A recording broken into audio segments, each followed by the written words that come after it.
হতাশ হওয়া ইমানের পরিপন্থী কাজ। আল্লাহ পাক বলেছেন লা তাকনাতু মির রাহমাতিল্লাহ, আমার রহমত থেকে মায়ুস হয়ো না। দেখেন হযরত আইয়ুব আলাইহিস সালামের কত বড় রোগ হয়েছে, শরীর পোকায় ধরেছে, জর্জরিত হয়েছে, দুর্গন্ধ হয়েছে, গ্রামের লোকেরা তাকে বের করে দিয়েছে, স্ত্রী পুত্র পরিজন সব চলে গিয়েছে।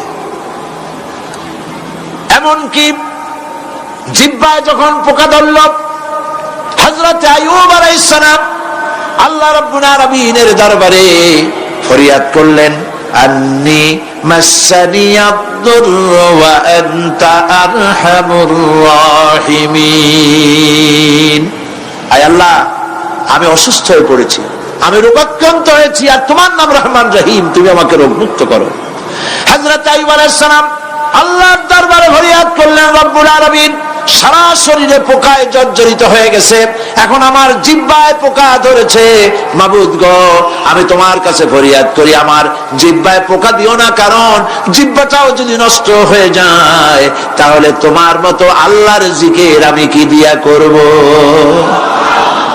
হযরত আইয়ুব আলাইহিস সালাম আল্লাহ পাকের কাছে যখন এ ধরনের ফরিয়াদ জানালেন, রব্বুল আলামিন তাকে তার রোগ মুক্ত করে দিলেন, তার স্ত্রী পুত্র সব আল্লাহ রব্বুল আলামিন ফিরাইয়া দিলেন। সুবহানাল্লাহ।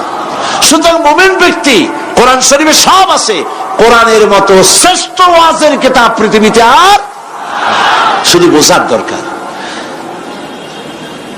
বিপদে যত বড় বিপদ আসুক, কোন বিপদে মুমিন ধৈর্য হারাবে না। হযরত ইয়াকুব আলাইহিস সালামের ছেলে ইউসুফ আলাইহিস সালামকে যখন তিনি হারায় ফেললেন, তিনি অধৈর্য হয়ে গেছিলেন নাকি? অধৈর্য হন নাই। কারণ আমি আমার বক্তৃতার সূচনায় বলেছি, আমরা কল্যাণ বুঝি না, অকল্যাণও বুঝি না। কোন বিপদ আসলে পরে আমরা হয়রান হয়ে যাই, কিন্তু বিপদের মধ্যে কল্যাণ আছে আমরা তা বুঝতে পারি না। কথা বুঝে আসছে?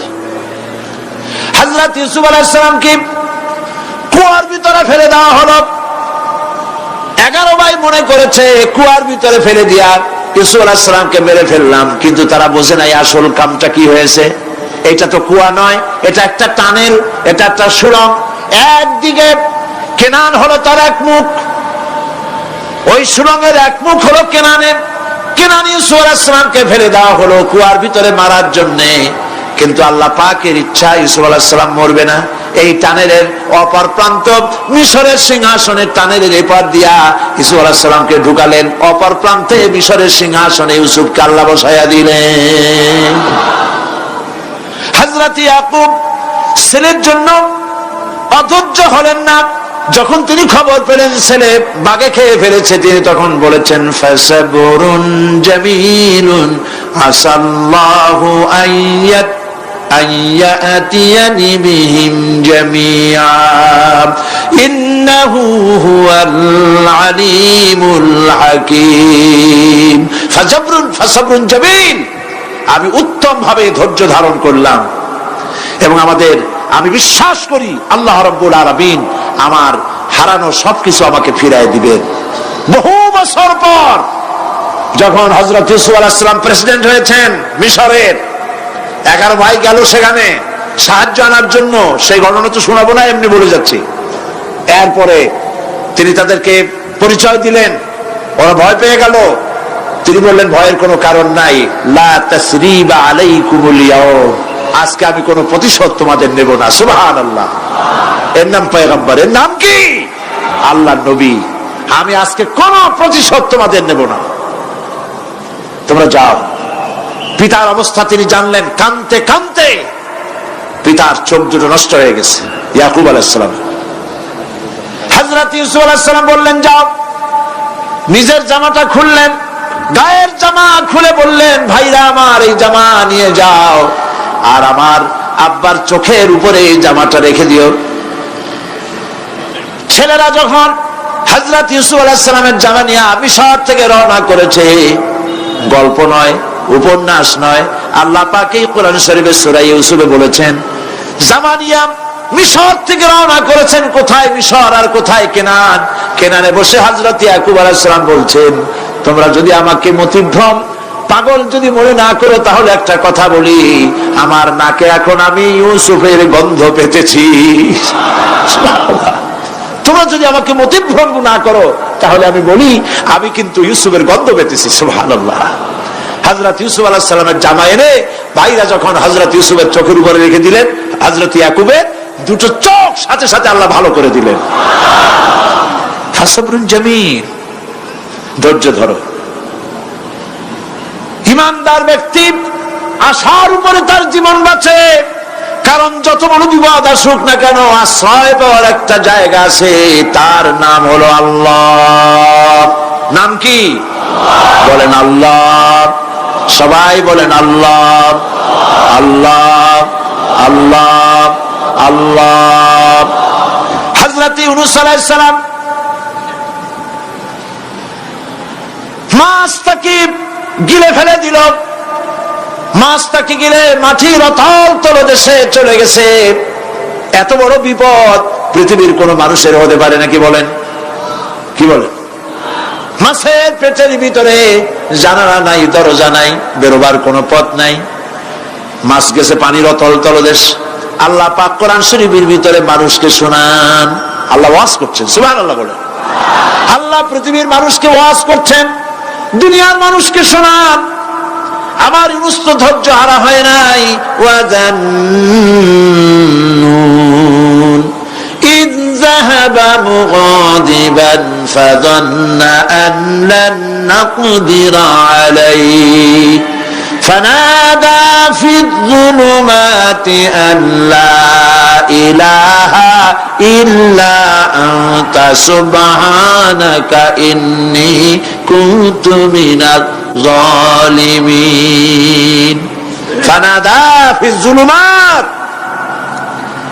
জমায়ে কাসির, ত্রিবিধ অন্ধকারের ভেতর থেকে হযরত ইউনূস আলাইহিস সালাম চিৎকার মারলেন। মাছের পেটের অন্ধকার, পানির অন্ধকার, রাতের অন্ধকার, ত্রিবিধ অন্ধকারের ভেতর দিয়ে মাছের পেটের মধ্য দিয়ে ইউনূস আলাইহিস সালাম চিৎকার মারলেন। অধৈর্য হন নাই, হার্ট ফেল করেন নাই।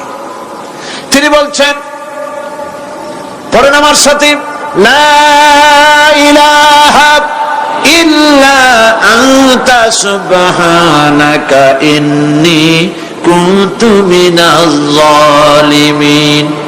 তুমি ছাড়া কোনো ইলাহ নাই, কোনো উপাস্য নাই, মাবুদ নাই। তোমার পবিত্রতা ঘোষণা করছি, আমি জালিমদের অন্তর্ভুক্ত হয়ে গেছি। ইউনূস আলাইহিস সালাম যখন কাঁদতেছিলেন, আল্লাহ রাব্বুল আলামিন সেই কান্না শুনেছিলেন কিনা? বলেন, শুনছিলেন কিনা? শুনতে পেয়েছিলেন কিনা?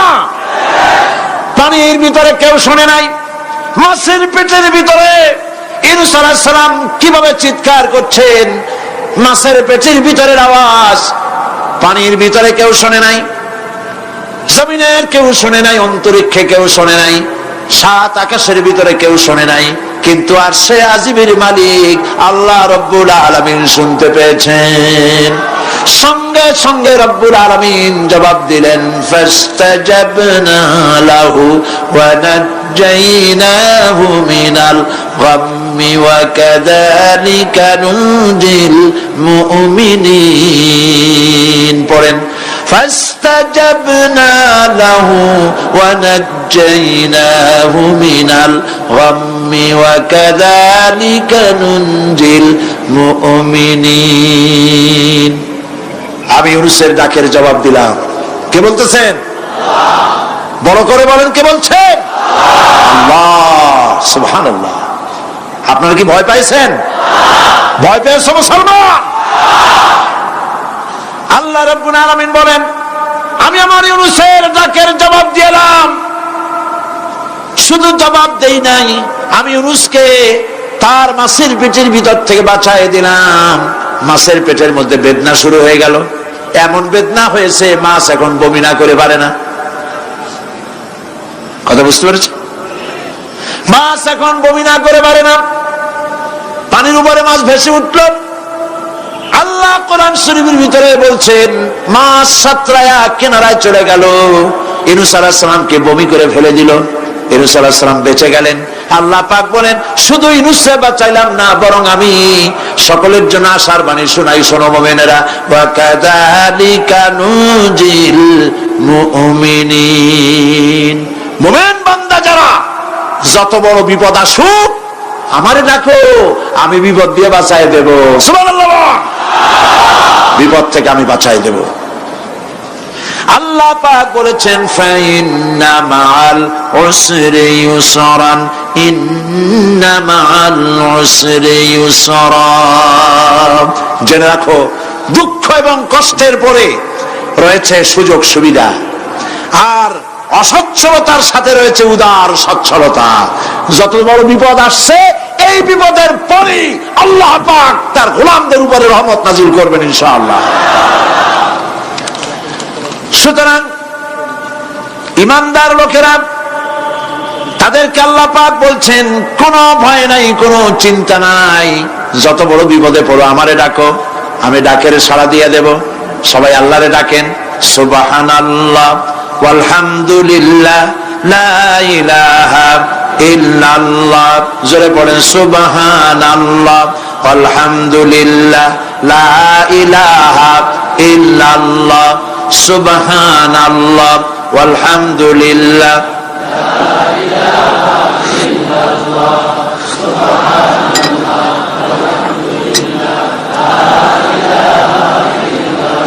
লা ইলাহা ইল্লাল্লাহ, ইল্লাল্লাহু মুহাম্মাদুর রাসূলুল্লাহ। আল্লাহর উপর ঈমান আনলে যত ফায়দা হয়, এত ফায়দা দুনিয়ায় কোথাও নাই। সুবহানাল্লাহ। আল্লাহর উপর ঈমান আনার ৫ম নম্বরের ফায়দা কয়টা বলছি? 5টা বলছি। আপনাদের অসুবিধা হচ্ছে নাকি? তাড়াতাড়ি শেষ করতেছি। 6টা বলবো, 6টা বলবো। এ হলো ৫ম নম্বর। তারপর আমরা দোয়া করব। দোয়ার দরকার আছে কিনা এই সময়? ৫ম নম্বরে আল্লাহর উপরে ঈমান আনলে পরে আরেকটি বড় ফায়দা, সেটা হলো কঠিন এবং কঠোর বিপদে আল্লাহ পাক তার মধ্যে অবিচলতার এবং ধৈর্য ধরার তৌফিক দিয়ে দেন। সুবহানাল্লাহ। যত বড় বিপদ আসুক, সেই বিপদে মুসিবতে আল্লাহ পাক মুমিনদেরকে আল্লাহর উপরে নির্ভরতা শিখায় দেন। সুবহানাল্লাহ। কারণ মুমিনদের জানা আছে যে ঈমানদারদের বিপদ নতুন কিছু নয়, একেবারে আদম আলাইহিস সালাম থেকে শুরু হয়ে আসছে। ঠিক কিনা?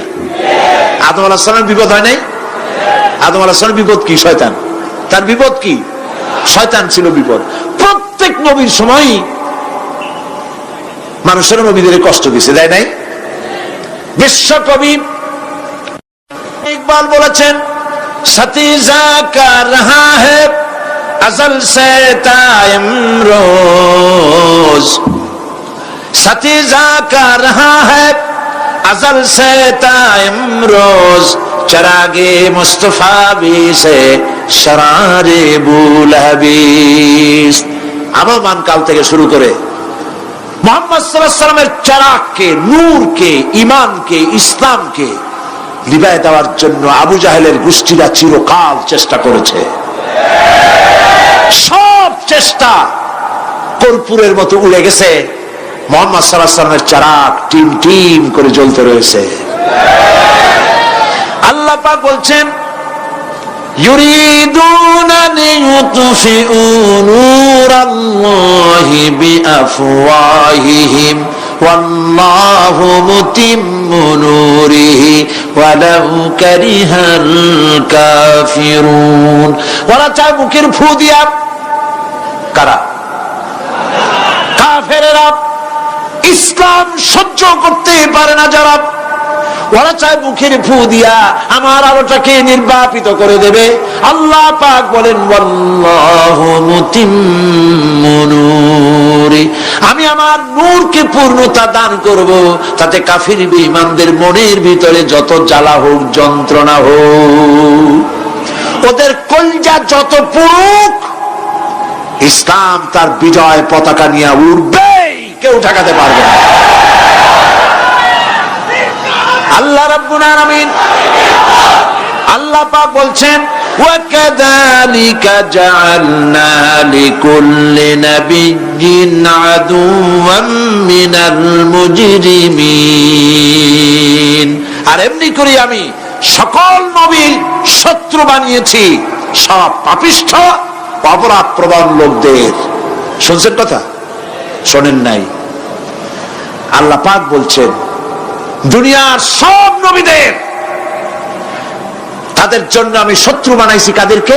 যারা সব থেকে বেশি পাপিষ্ঠ, অপরাধ প্রবণ, এরা হচ্ছে নবীর দুশমন। এরা সব নবীদের সাথে দুশমনী করেছে। আজও দেশের আলেমদের সাথে দুশমনী করে সবচাইতে বড় পাপিষ্ঠরা। এটা কোরআন। এটা কি কোরআন? জোরে বলে এটা কি? আল্লাহ রাব্বুল আলামিন বলছেন ওয়াকাযালিকা জাআলনা লিকুল্লি নাবিয়্যিন আদুওয়াম মিনাল মুজরিমিন।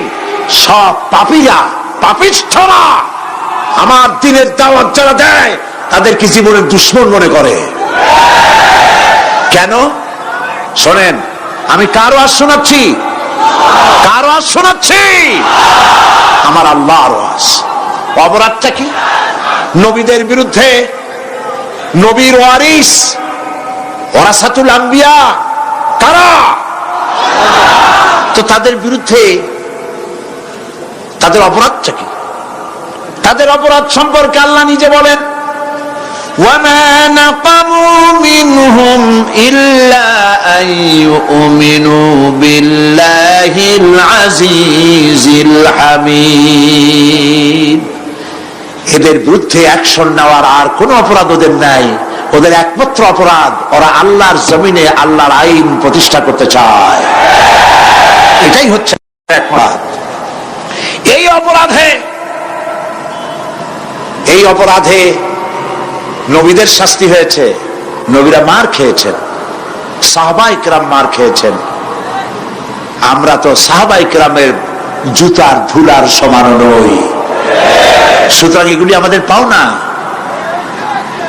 এই রক্তের বিনিময়, জীবনের বিনিময় আল্লাহ পাক তার দ্বীনকে প্রতিষ্ঠা করবেন ইনশাআল্লাহ। হযরতে খাব্বাব, বুখারী শুনুন, বুখারীর হাদিস। আমি কোনো কথা বানিয়ে বলি না।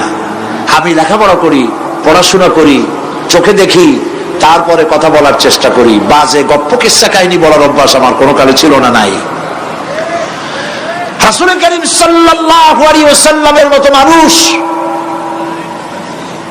ওনার মতো মানুষ, আহারে, তার চাইতে শ্রেষ্ঠ মানুষ কি পৃথিবীতে আছে? তিনি মার খাইছেন না খান নাই? আহা, কিভাবে তাকে মারলো! গলায় চাদর দিয়ে পেঁচাইয়া আছাড় মেরে ফেলে দিয়ে তারপরে তাকে প্রহার করা হয়েছে। আবু জাহেল মেরেছে, বেহুশ হয়ে গেছেন হুজুর। হযরত হামজা তখনও কাফের ছিলেন। শিকার থেকে ফিরে এসে মুহাম্মদ সাল্লাল্লাহু আলাইহি ওয়াসাল্লামের অবস্থা দেখে পায়ের রক্ত মাথায় উঠে গেছে। আপন ভাইয়ের ছেলে, আর এমন ছেলে। চলে গেলেন আবু জাহেলের বাড়ি, বললেন আবু জাহেল, তুই নাকি মুহাম্মদ সাল্লাল্লাহু আলাইহি ওয়াসাল্লাম মারছিস? কেন মারলি? তিনি তো ভালো কথাই বলেন, সব সময় বলেন সত্য কথা বলো, মানুষের উপকার করো, এতিমকে আশ্রয় দাও। এত সুন্দর সুন্দর ভালো ভালো কথা বলেন, তার মতো ভালো মানুষ তো দুনিয়ায় দেখি নেই। মারলি কেন? তুই কি মনে করছিস যে আব্দুল্লাহ মারা গেছে বলে এতিম হয়ে গেছে মুহাম্মদ সাল্লাল্লাহু আলাইহি ওয়াসাল্লাম? তোর মনে রাখা উচিত আব্দুল্লাহ মারা গেছে, হামজা মরে নাই। হযরত হামজা ধনুক বাইর করলেন, এক বাড়ি মারলেন মাথার উপরে, মাথা ফাটা রক্ত বেরিয়ে গেল। হামজা হন হন করে হেঁটে এলেন রাসূলের কাছে। হুজুরের অসুস্থ দেহ মোবারক কোলে উঠায় নিয়ে বললেন, বাবা, তার মস্তক মোবারক কোলে উঠায় নিয়ে বললেন, আমি আবু জাহেলের মাথা ফাটিয়ে রক্ত বের করে দিয়ে এসেছি, তুমি একটু খুশি হও। হুজুর বললেন, চাচা, কার মাথা ফাটাইছেন, কার রক্ত বের করেছেন, এই কথা বলে তো আমাকে আপনি খুশি করতে পারবেন না। তিনি বললেন, বাবা, তুমি কি হলে খুশি হও? তিনি বললেন, আমি খুশি হই চাচা, তোমার মুখে যদি একটা বার আমি ঈমানের কলেমা শুনতে পাই। হযরতে হামজা বললেন, মুহাম্মদ সাল্লাল্লাহু আলাইহি ওয়াসাল্লাম, আমার বুঝতে মোটেও কষ্ট হয়নি, তুমি কোনো সাধারণ মানুষ নও। সাধারণ মানুষের প্রতিশোধে তুমি বিশ্বাসী হতে, খুশি হতে, প্রতিশোধে বিশ্বাসী হওনি। তুমি অবশ্যই আল্লাহর নবী। আমি আল্লাহকে সাক্ষী রেখে, আমি তোমাকে সাক্ষী রেখে ঈমানের কালেমা ঘোষণা করছি, লা ইলাহা ইল্লাল্লাহু মুহাম্মাদুর রাসূল।